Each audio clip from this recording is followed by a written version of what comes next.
चलिए बउआ, आज मिलते हैं सेंटेंस के तीसरे टाइप से, और वो होता है मेरे बउआ, उसको कहते हैं इम्पेरेटिव सेंटेंस, जिसको कहा जाता है आज्ञा सूचक या आदेश सूचक वाक्य। इम्पेरेटिव सेंटेंस है भैया, समझ में आई बात। इम्पेरेटिव सेंटेंस आज्ञा सूचक या आदेश सूचक वाक्य। अब आज्ञा सूचक या आदेश सूचक वाक्य इसको क्यों कहते हैं, क्या बताने का काम करता, तो भैया सीधी सी बात कहता है कि यह सेंटेंस यानी वैसा वाक्य दैट एक्सप्रेसेज, जो कि बोध कराता है। क्या क्या बोध कराता है भाई, दैट एक्सप्रेसेज बोध कराता, order, command, order, command, request, advice, is called. हालांकि इसमें वार्निंग वगैरह भी आता है, थ्रेटन वगैरह भी आता है, लेकिन बस इतना काम चल जाता है। Is called imperative sentence. चलिए, अब इम्पेरेटिव सेंटेंस के सबसे महत्वपूर्ण बातों से मुलाकात हम आपको पहले करवाते हैं। अब इसकी हिंदी अगर एक लाइन में करना चाहेंगे तो कहता है वैसा वाक्य जिससे आदेश, आग्रह और सलाह का बोध होता है, उसे हम क्या कहते हैं भाई, imperative sentence, advice, imperative sentence कहते हैं। अब देखो, सबसे खास बात इम्पेरेटिव सेंटेंस का जो इम्पोर्टेंट फैक्ट है उस पर कोई समझना है। इम्पोर्टेंट फैक्ट, इम्पोर्टेंट फैक्ट्स यानी महत्वपूर्ण बातें, खास बातें। नंबर 1 भैया, यह हमेशा भी1 से शुरू होता है, यानी इसके शुरुआत में भी1 रहता है और अंत में फुल स्टॉप रहता है। इसके शुरुआत में भी1 रहता है और अंत में क्या होता है, फुल स्टॉप, अंत में फुल स्टॉप होता है। समझ में आई बात। चलिए, हमेशा भी1 से शुरू होता है और अंत में फुल स्टॉप रहता है। दूसरा खास बात, इसका जो सब्जेक्ट होता है, सब्जेक्ट को हम 2 शब्दों में कहते हैं, और मुख्य रूप से इसका सब्जेक्ट होता है कौन, इसका सब्जेक्ट होता है यू। एकदम सही बात बोले भैया, यू, इसका सब्जेक्ट होता है यू। यू को छोड़ के कोई नहीं होता। यू, इसको आप हिडन, छिपा हुआ, या अंडरस्टूड यानी समझा गया मान सकते हैं। सब्जेक्ट यू, हिडन या अंडरस्टूड होता है, ये दिखता नहीं है। समझ में आई बात। ये इंपॉर्टेंट फैक्ट है किसका भाई, इंपेरेटिव सेंटेंस का। अब इंपेरेटिव सेंटेंस में पहली बातचीत में आइए। इंपेरेटिव सेंटेंस में अब पहला, अब इसको टाइप्स ऑफ इंपेरेटिव बोलिए, जो बोल दीजिए। टाइप्स ऑफ इंपेरेटिव में पहला इंपेरेटिव का टाइप में आता है भी1 या भी1 प्लस ऑब्जेक्ट। खाली भी1 है भैया तो भी इंपेरेटिव है। अब देखो, ये ऑर्डर और कमांड बताने का काम करता है। जैसे देख लिए एकदम बच्चा वाला, स्टैंड अप, खड़ा हो जा, फुल स्टॉप। फिर ओपन द डोर, दरवाजा खोलो। ये दोनों जो वाक्य है ये कहलाया तुम्हारा ऑर्डर। अब भैया कमांड क्या होता है, तो कमांड यह होता है भाई कि जो ऐसा आदेश हो जिसको मानना एकदम कंपलसरी नहीं, अनिवार्य हो। मानना है तो मानना है, ऑर्डर को तुम इग्नोर कर सकते हो। जैसे एज ए टीचर होने के नाते हम ही तुमको बोले बउआ हमें प्यास लगा हुआ, 1 गिलास पानी लेके आओ, तो बउआ जो है आजकल का विद्यार्थी बहुत सीधा है, इग्नोर करके सीधा होकर चल जाएगा। तो उसने क्या कि हम उसको कुछ कर नहीं सकते। लेकिन अगर यही बात सेना में कोई कमांडिंग ऑफिसर दे दे कि 1 गिलास पानी लेके आओ, तो जो सैनिक है उसको लाना पड़ेगा। नहीं लाएगा तो उसका कोर्ट मार्शल तय है भाई। तो वो हो गया कमांड। जैसे जनरली सेना का जो कमांड होता है क्या होता है, तो सेना का कमांड होता है शूट द एनिमी, दुश्मन को गोली मार दो, सबसे पहला कमांड। दूसरा कमांड होता है अरेस्ट द रॉबर्स, डाकू को गिरफ्तार कर लो। ये दोनों वर्ड है जो कमांड को रिप्रेजेंट करता भैया। अब आइए काइंडली और प्लीज की बात करेंगे। प्लीज और काइंडली लगा दो तो रिक्वेस्ट हो जाएगा, प्लीज हेल्प मी।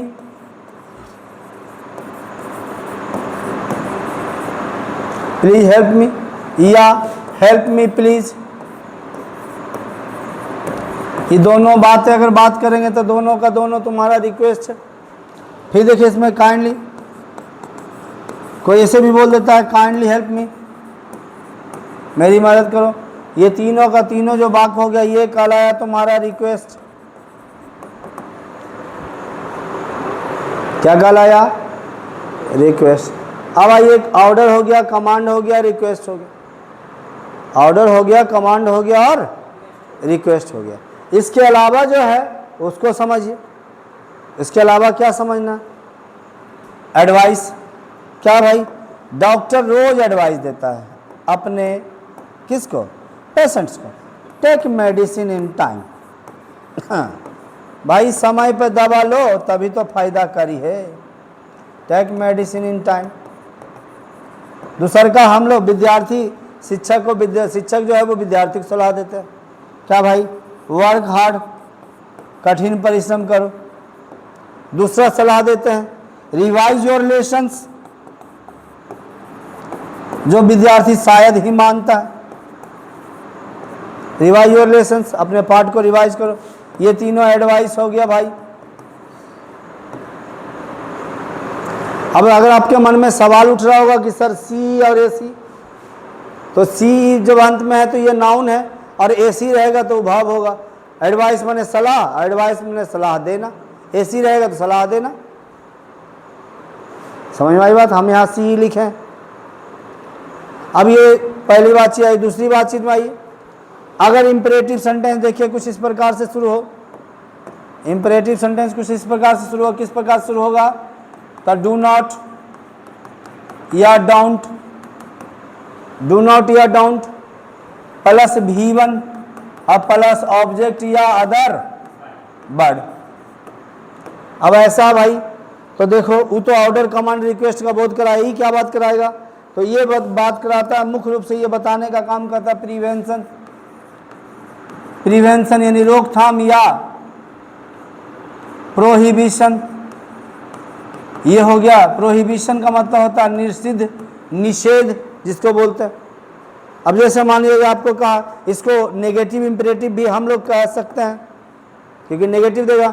अब जब भी हिंदी में हम बोलते हैं, जैसे यहाँ पे देखो ये जितना वाक्य है सब में बोला, स्टैंड अप, खड़े हो जाओ, ओपन द डोर, बाहर दरवाजा खोलो, शूट द एनिमी, दुश्मन को गोली मार दो, अरेस्ट द रॉबर्स, डाकू को गिरफ्तार कर लो, प्लीज हेल्प मी, कृपया मेरी मदद करो, काइंडली हेल्प मी, कृपया मदद करो, या दया करके मेरी मदद करो, टेक मेडिसिन इन टाइम, समय पर दवा लो, वर्क हार्ड, कठिन परिश्रम करो, रिवाइज योर लेसन्स, अपने पाठ को क्या करो? रिवाइज करो, यानी पुनः देखो। उसमें इसमें बहुआ, इसमें जो होता है इसकी हिंदी मत। अगर आपको किसी ने बोल दिया don't go there, don't go there, और हम मत जाओ, लो हो गया।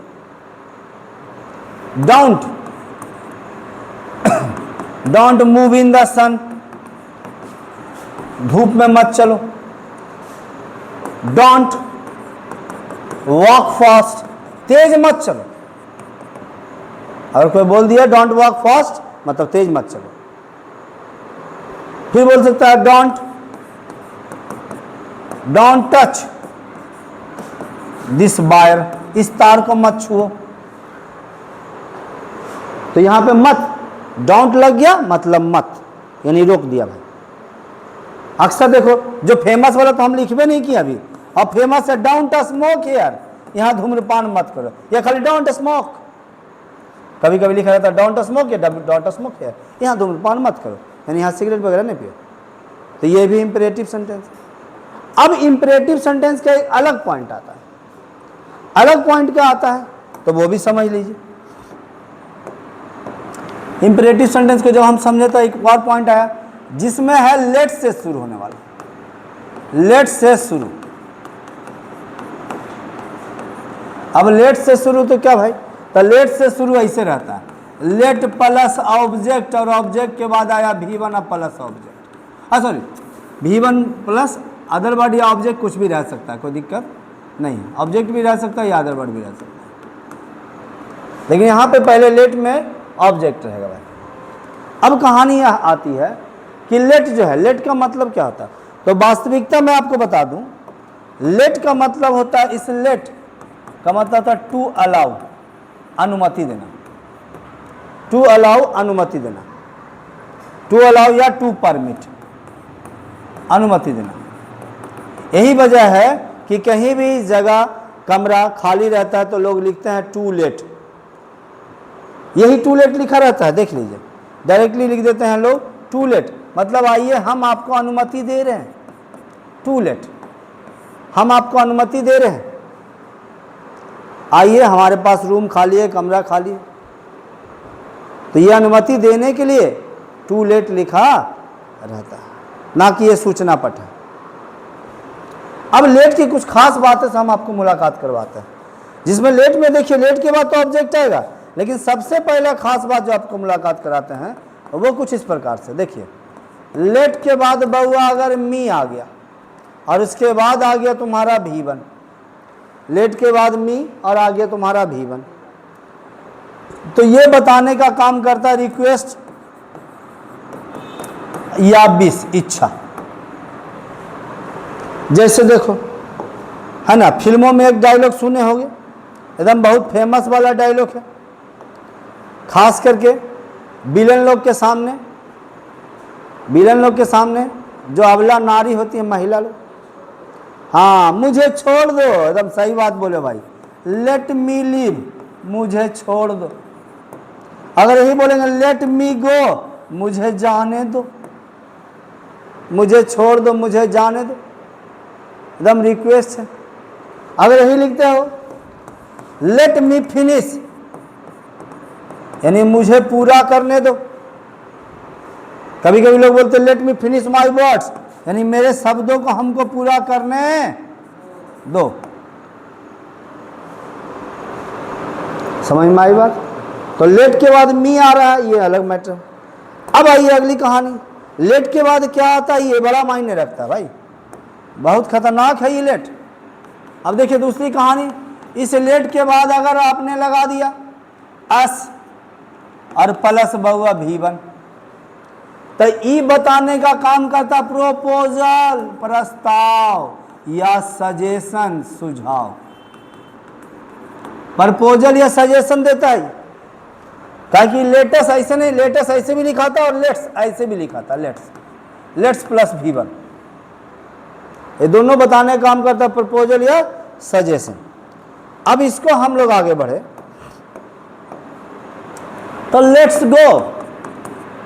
लेट्स गो फ्रॉम हियर, चलो यहां से चलते हैं, लेट्स टॉक अगेन, पुनः बात करते हैं,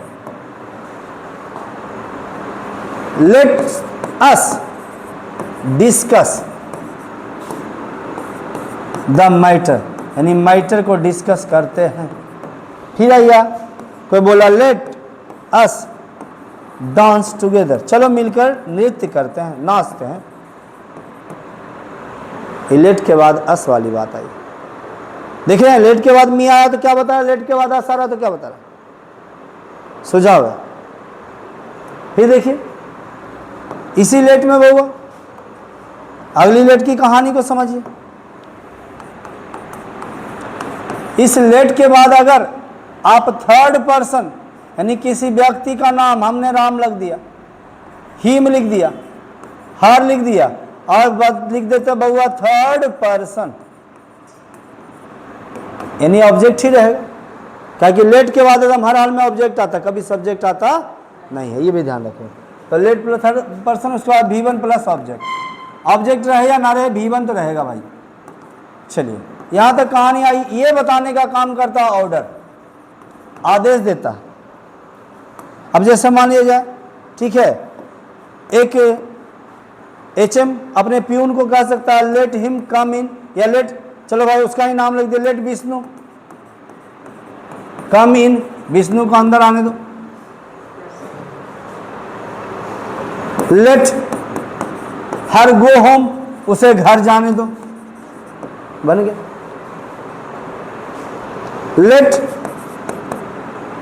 लेट देम प्ले हेयर, उन लोगों को यहां खेलने दो। देख लो थर्ड पर्सन है तीनों, ऑर्डर का बोध करा रहा। लेट के बाद कौन पर्सन आ रहा है उसका ऑब्जेक्टिव और फर्क बदल गया भाई। फर्स्ट पर्सन में मी आया तो भाई रिक्वेस्ट और क्या बताया, 20 अपना इच्छा बताया। दूसरे में आस आया तो प्रस्ताव रखा, सुझाव रखा। तीसरी की बात करेंगे, अगर थर्ड पर्सन आ रहा है तो ये आदेश बता रहा है।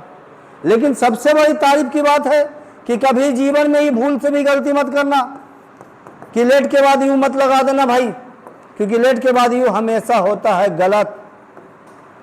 इसका वजह क्या है, क्योंकि लेट के बाद पहले तो ऑब्जेक्ट आता है। दूसरी चीज तो यू का सब्जेक्ट भी यू होता है, ऑब्जेक्ट भी यू होता है, ये भी रीजन हो गया। लेकिन दूसरा सबसे बड़ा रीजन होता है कि ये इंपेरेटिव सेंटेंस है ना, तो इसका सब्जेक्ट तो सब छुपा हुआ यू, तो भाई यू भी सब्जेक्ट और ऑब्जेक्ट भी यू, तो दोनों यू आएगा। यानी काम भी हम ही कर रहे हैं और आदेश भी हम ही देंगे, ये संभव है? संभव नहीं। तो इसी वजह से लेट के बाद कभी भी यू, यानी दूसरे शब्दों में कहा जाए तो कभी भी सेकंड पर्सन भैया नहीं आता। किसके बाद? इस लेट के बाद सेकंड पर्सन कभी भी नहीं आएगा। कहानी क्लियर है? ये था आपका इंपेरेटिव सेंटेंस। अब मिलते हैं अगले क्लास में।